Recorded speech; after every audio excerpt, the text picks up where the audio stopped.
हाँ तो बच्चों, इलेक्ट्रोस्टैटिक सीरीज का 16वां सवाल देखते हैं। सवाल क्या कह रहा है, बहुत अच्छा सवाल है ये। देखिए, कहता है दो टाइनी स्फेयर्स जिनका मास है mkg, टू टाइनी स्फेयर्स। इधर देखते हैं, मतलब कि एक ये स्फेयर यहाँ पे है, एक ये स्फेयर यहाँ पे है। इनका जो मास है वो है mkg और इन दोनों के ऊपर जो चार्ज है वो q कूलम का है, q कूलम का चार्ज है। इधर देखें, कहता है are suspended from a point by insulating threads. एक पॉइंट से सस्पेंड कर रखे हैं ऐसे इंसुलेटिंग थ्रेड से। ईच l मीटर लॉन्ग है ना, दोनों थ्रेड की लेंथ जो है वो l मीटर है। तो ध्यान से देखेंगे तो ये भी l है और ये भी l है थ्रेड। बहुत बढ़िया। और थ्रेड का मास नेग्लिजिबल है। कहता है बताओ जब सिस्टम इक्विलिब्रियम में है, when the system is in equilibrium each string makes an angle theta, her string theta angle बनाती है विद द वर्टिकल। तो अगर ऐसा हो रहा है तो ये कहता है प्रूव करो। और क्या प्रूव करने को बोल रहा है? प्रूव करने को बोल रहा है ये कि क्यू स्क्वायर की जो वैल्यू है वो है 4mgl square sine square theta tan theta into में 4 पाई एप्सिलॉन नॉट। बहुत ही बेहतरीन सवाल है। और परंपरा के हिसाब से अब यहाँ पे आप इस वीडियो को पॉज करेंगे और पॉज करके आप इस क्वेश्चन को सॉल्व करने की कोशिश करेंगे। 5 मिनट का समय लेके हो जाएगा तो बहुत बढ़िया, नहीं होगा तो वीडियो को आप दोबारा से चालू करके सॉल्यूशन देखेंगे। आइए सॉल्यूशन शुरू करते हैं। तो जैसा कि आप लोग यहाँ पे देख पा रहे होंगे भाई, एक ये मास है, एक ये स्फेयर है, एक ये स्फेयर है। इस वाले स्फेयर पे हमने सारी फोर्सेस दिखा रखी हैं। सबसे पहले देखो भाई, इसका जो वेट है वो तो ऑब्वियस सी बात है नीचे की तरफ होगा। किसी भी चीज का वेट जो है वो उसे हमेशा नीचे लेके जाता है ना। तो इसका जो वेट है वो देखो mg, ये तो नीचे की तरफ हो गया, वेट mg हो गया नीचे की तरफ। अच्छा, अब ध्यान से देखो, इस पर भी पॉजिटिव चार्ज है q और इस पर भी पॉजिटिव चार्ज है q। चार्ज यहां पे लिख देते हैं। इस पर भी चार्ज है q ही है ना, हाँ, इस पर भी चार्ज है q और इस पर भी चार्ज है q। तो तुम ध्यान लगा के देखो, क्योंकि दोनों के ऊपर सेम चार्ज है तो ये दोनों जो हैं एक दूसरे को रिपेल करेंगे। भाई रिपेल करेंगे तो ध्यान से देखो, इसके ऊपर ये कैसी फोर्स लगाएगा, तुम सोच के देखो। ये चार्ज इसको अपनी तरफ बुलाएगा कि अपने से दूर भेजेगा? भाई ऑब्वियस सी बात है, ये चार्ज इसको अपने से दूर भेजेगा। तो इसीलिए तुम देखो, इसके ऊपर इसकी वजह से जो फोर्स लग रही है वो ये इस तरफ लग रही है। फोर्स की डायरेक्शन ये हो गई। अच्छा, क्योंकि ये ऐसे खिंचे हुए हैं तो स्ट्रिंग के अंदर टेंशन लगेगी भाई, तो ये टेंशन की डायरेक्शन हुई। और ये बात तुमने 11th क्लास में पढ़ी होगी कि जो टेंशन होती है वो हमेशा अपोजिट डायरेक्शन में होती है टू वेट। तो टेंशन ऊपर की तरफ हुई। अब हमने क्या काम किया, इस टेंशन के दो कंपोनेंट कर लिए। तो एक कंपोनेंट तो बेटा ये हो गया और दूसरा कंपोनेंट ये। ध्यान से देखो, ये एंगल अगर थीटा है तो ये वाला एंगल भी थीटा होगा। भाई ये ऑल्टरनेट एंगल्स हैं। ये कौन से एंगल्स हैं? Alternate angles. तो ये वाला कंपोनेंट, एक तो कंपोनेंट ये हुआ बेटे, और जो दूसरा कंपोनेंट होगा ध्यान से देखेंगे वो ये होगा। अच्छा, जिसके साथ में एंगल बन रहा होता है वो वाला कंपोनेंट कोसाइन के बराबर हो जाता है और दूसरा वाला कंपोनेंट बेटे किसके बराबर हो जाता है? साइन के बराबर। तो ये वाला कंपोनेंट हो गया टी कॉस थीटा और ये वाला कंपोनेंट हो गया टी साइन थीटा। तो इस डायग्राम को ऐसा करते हैं, अलग से बना के देखते हैं थोड़ा सा। देखो इस वाली बॉल को, ये देखो ऐसे, ये हुई बॉल आपकी। हो क्या रहा है इसके ऊपर? वेट इसका नीचे की तरफ, एक फोर्स इस पे इधर, टी साइन थीटा इधर और टी कॉस थीटा इस पे इधर लग रहा है। ऐसे ये सारी फोर्सेस लग रही हैं। इनकी वैल्यूज लिख लेते हैं। ये है बेटा mg, ये इस तरफ फोर्स लग रही है टी साइन थीटा, इधर लग रही है टी कॉस थीटा और इधर फोर्स लग रही है बेटा F। अब तुम ध्यान लगा के देखो, क्वेश्चन क्या कह रहा है कि if the system is in equilibrium.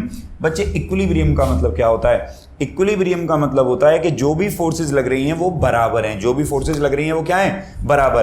तो अगर फोर्सेस बराबर हैं और ये वाला स्फीयर अगर इक्विलिब्रियम में है तो ध्यान लगा के देखो, टी साइन थीटा जो होगा वो तो फोर्स के बराबर होना चाहिए। Let this be equation number 1। ये टी साइन थीटा फोर्स के बराबर होना चाहिए और ये जो है टी कॉस थीटा ये वेट के बराबर हो जाना चाहिए। और वेट की वैल्यू क्या है? mg। तो टी साइन थीटा फोर्स के बराबर हो जाना चाहिए, टी कॉस थीटा वेट के बराबर हो जाना चाहिए। Let this be equation number 2। हम क्या काम करते हैं, इक्वेशन नंबर 1 को इक्वेशन नंबर 2 से डिवाइड कर देंगे तो देखो t साइन थीटा अपॉन में t cos theta is equal to f upon में mg। तो t ने t को मार दिया और साइन अपॉन कॉस बना टेन थीटा। साथ के साथ एक काम कर लेते हैं, इन दोनों स्फेयर के बीच में जो कूलम फोर्स लग रही है बेटे, उसका भी जो फॉर्मूला है वो हम कैलकुलेट कर देते हैं। तो कूलम फोर्स का फॉर्मूला हम निकालते हैं। कूलम फोर्स का फॉर्मूला होगा भाई k q1 q2 by r square. तो k की जगह ना हम 4 पाई एप्सिलॉन नॉट रख लेते हैं सीधा, क्योंकि जो चीज हमें प्रूव करनी है उसमें 4 पाई एप्सिलॉन नॉट आ रहा है। तो 1 upon 4 pi epsilon not into इस वाले स्फेयर पे चार्ज q, दूसरे वाले स्फेयर पे चार्ज q, डिवाइड बाय इन दोनों के बीच की दूरी, और इन दोनों के बीच की दूरी हम ले लेंगे ए बी का स्क्वायर। इन दोनों के बीच की दूरी हम लोग क्या ले लेंगे, ए बी का स्क्वायर, और इनटू में ये 1 बाय एम जी बेटे यहां आ जाएगा, इनटू में आ गया 1 बाय एम जी। तो थोड़ा सा कंसोलिडेट करेंगे इसको, तो ध्यान लगा के देखो, टेन थीटा बराबर हो गया q square upon 4 pi epsilon naught M g into में ए बी का स्क्वायर। इंटू में किसका स्क्वायर, ए बी का स्क्वायर। अच्छा, अब डायग्राम में देखो ध्यान से, सिमेट्री की वजह से देखना, क्या मैं ऐसा लिख सकता हूं कि ए बी जो है वो ए सी का दुगना है, क्योंकि ये दोनों साइड बराबर है, एंगल भी बराबर है, तो एकदम सेंटर में होंगे तभी इक्विलिब्रियम बनेगा। मतलब कि हम ये भी लिख सकते हैं, we can also write that A B is equal to twice of A C. A B की जगह बेटे हम लिख सकते हैं ट्वाइस ऑफ ए सी। इसको फर्दर इधर सॉल्व कर लेते हैं, आइए इधर, A B is twice of A C. तो ए बी अगर ट्वाइस ऑफ ए सी है तो देखना क्या बचेगा, टेन थीटा बराबर Q square upon 4 pi epsilon naught M G, और ए बी की जगह 2 ए सी, तो ये हो जाएगा 4 इंटू में ए सी। 2 ए बी का स्क्वायर था, तो 4 इंटू में ये क्या रह जाएगा, ए सी का स्क्वायर। क्या रह जाएगा, 4 इंटू में ए सी का स्क्वायर। मतलब अब अगर मुझे इस कैलकुलेशन को पूरा करना है बेटा, तो मुझे कहीं ना कहीं से ए सी की वैल्यू चाहिए। I need the value of A C. आओ निकालें, डायग्राम से ही निकालेंगे ए सी की वैल्यू। इधर देखो, इस ट्राइंगल पे ध्यान दो जरा, ये जो मैं अलग से हाईलाइट कर रहा हूं, ये वाला ट्राइंगल, इस वाले ट्राइंगल पे ध्यान दो जरा। देखो, इस ट्राइंगल में अगर मैं साइन थीटा निकालूं, तो साइन थीटा होना चाहिए बेटा परपेंडिकुलर अपॉन में हाइपोटेनस। तो ये परपेंडिकुलर, क्योंकि ये थीटा है, तो ये बेस, ठीक है, ये बेस, ये परपेंडिकुलर और ये हाइपोटेनस। तो तुम ध्यान लगा के देखो, परपेंडिकुलर अपॉन हाइपोटेनस, तो परपेंडिकुलर तो हुआ AC और हाइपोटेनस हुआ L।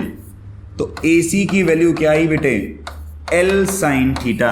AC की वैल्यू क्या आई बच्चे कैलकुलेट होके, L साइन थीटा। और ये जो L साइन थीटा है, इसको उठा के हम इधर पुट कर लेते हैं। L साइन थीटा को उठा के इधर पुट कर लेंगे, तो ध्यान लगा के देखेंगे, टेन थीटा बराबर क्यू स्क्वायर अपॉन में 4 pi epsilon naught M g into में 4, AC के स्क्वायर की जगह, AC की जगह L साइन थीटा, तो L square sine square theta into में L square sine square theta. तो अब क्रॉस मल्टीप्लाई कर लें, देखते हैं। तो क्यू स्क्वायर बराबर आएगा, देखो 4 पाई एप्सिलॉन नॉट को अलग रख दिया, इंटू में ये हो गया 4 mg L sine square theta, और ये टेन थीटा इधर आएगा, तो इंटू में टेन थीटा। और तो इसका मतलब हो गया प्रूफ। आप देखो, क्यू स्क्वायर बराबर 4 pi square 4 mg L sine square theta into में टेन थीटा। एंड इसके बाद में आप देखें, हम ये कह सकते हैं कि भैया हेंस प्रूव्ड। ये हुआ क्वेश्चन। बहुत अच्छा क्वेश्चन था, बहुत जबरदस्त क्वेश्चन था। उम्मीद है आप लोगों को सही हुआ होगा। अगर नहीं सही हुआ होगा तो सॉल्यूशन देख के आप चेक कर लीजिए आपकी कहां गलती हुई है। आज के लिए इतना ही, कल फिर मिलेंगे एक धमाकेदार क्वेश्चन के साथ।